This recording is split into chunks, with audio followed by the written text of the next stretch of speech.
আসসালামু আলাইকুম রহমতুল্লাহ। জি, আজকে আপনাদেরকে দেখাচ্ছি আমার বহুদিন পরে একটি ভিডিও আপলোড করব। আমার গাপ্পি মাছ, এদের কালার কেমন হয়েছে এবং গ্রোথ কেমন হয়েছে এবং ট্যাঙ্ক আমি কিভাবে সাজিয়ে রেখেছি দেখেন।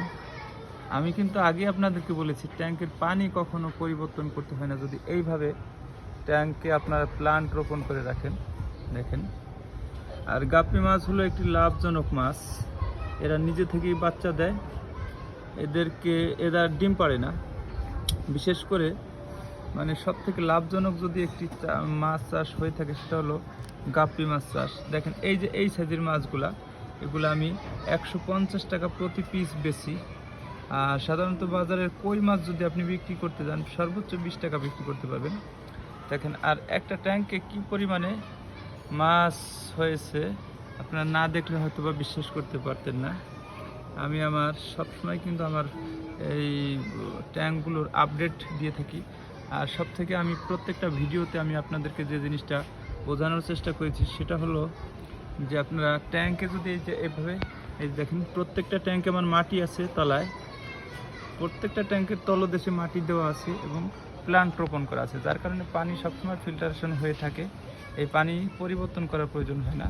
আর মাছকে সবসময় খাবার কম দিবেন, বেশি খাবার দিলে বদহজম হয়, পেট ফুলে এরা মারা যাওয়ার ভয় থাকে।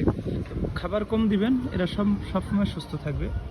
তো ভিডিওটা আর লং করব না।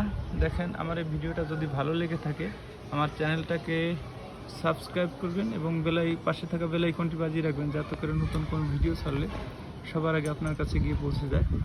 আর আমার ভিডিওটা আর বড় করব না, যদি ভালো লেগে থাকে অবশ্যই। আর কারো যদি সারা বাংলাদেশে কারো যদি মাছ লাগে, প্লান্ট লাগে, আমার সাথে যোগাযোগ করবেন। আমি মাছ এবং প্লান্ট সারা বাংলাদেশে কুরিয়ার সার্ভিসের মাধ্যমে বিক্রি করে থাকি। তো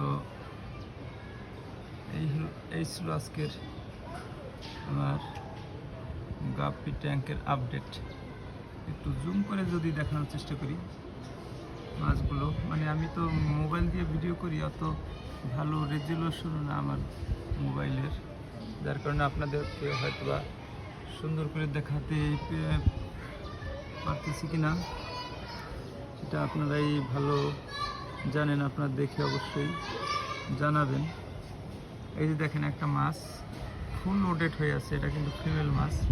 এটা 2-1 দিনের মধ্যেই বাচ্চা দিয়ে দেবে আশা করতেছি। এই যে দেখেন মাছটা কীভাবে লোডেড হয়ে আছে, মাছটা ফুলি লোডেড হয়ে আছে মাছটা। ওই যে পুরুষ মাছ।